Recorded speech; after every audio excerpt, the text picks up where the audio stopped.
In the past 100 years, the New York Stock Exchange has seen a roller coaster of up and downs with the COVID crash, the Golden Age, the Great Depression, dot-com bubble, and many more crashes and wars. In exchange, the return rate has also been rocky during these time periods. For this video, I looked at what would happen if you had invested $100 in 1920. How much would it be worth today? Well, let's check out the numbers and see.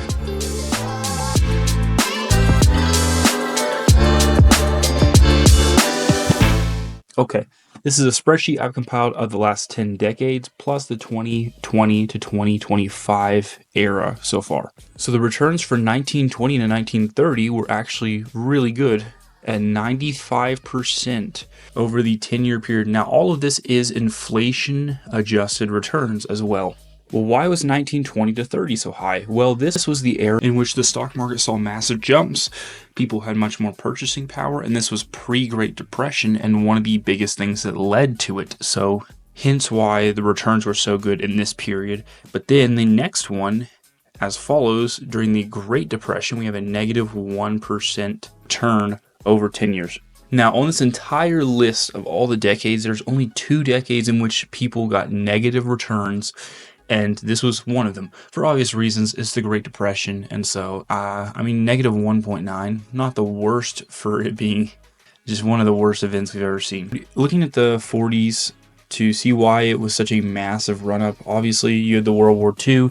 And so that's kind of the big impact that happened was after World War II ended, we went back to a stronger economy and we didn't have a recession immediately following, and so it gave it ample time to grow.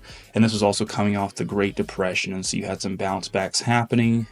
As we can see with the returns, they're not losing long term. They may just be losing in the decade or, in a 20-year span. Sometimes it's not as good. The returns for the 1950 to 60 era were based more around still continuing after the post-war. You had really good earnings from a lot of these companies, high growth. There was low inflation and interest rates at the time. And then around this time, you also have a much bigger impact of retail investors beginning to impact the market. A lot of the lower growth in the 60s and 70s was due to Vietnam War spending, inflation lags.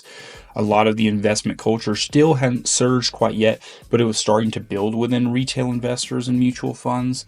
So hence why we're seeing positive returns, but there is a lot of uncertainty over wars in this era. In the 70s to 80s, we've seen several high inflation areas, 2 major crashes within a bear market, and then increased volatility within the market. All of these things really aid in it going down previous to the last decade, but somehow was still positive. And so 11.5%, not the worst return possible, but obviously not great comparing what's to come next. The 80s and 90s, we saw lower inflation.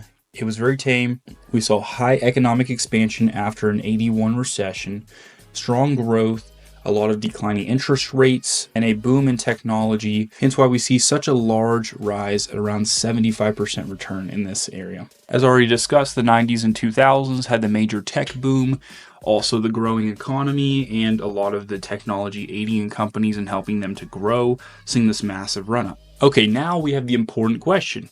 So, at the start of the video, I mentioned $100. Now, you could take this and you could do $100, $1,000, whatever. I thought 100 was small, and we could see the large difference here. But this is kind of insane. Pretty mind-blowing here. Now, we're going to do inflation adjusted because that's what we've been doing the whole time. But $100 would have an annual return of about 6.7% growth per year on average between the good decades and the bad.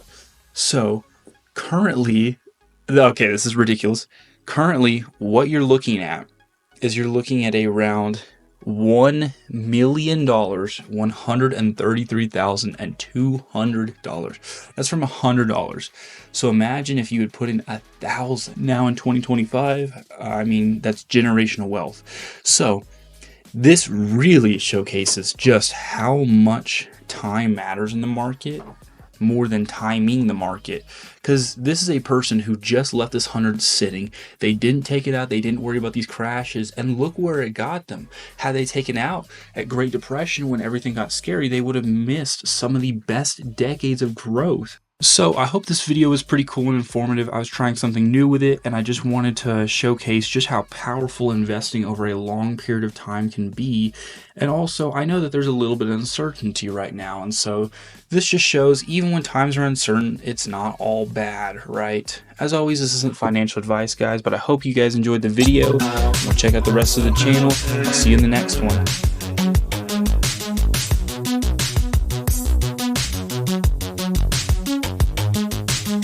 Julian.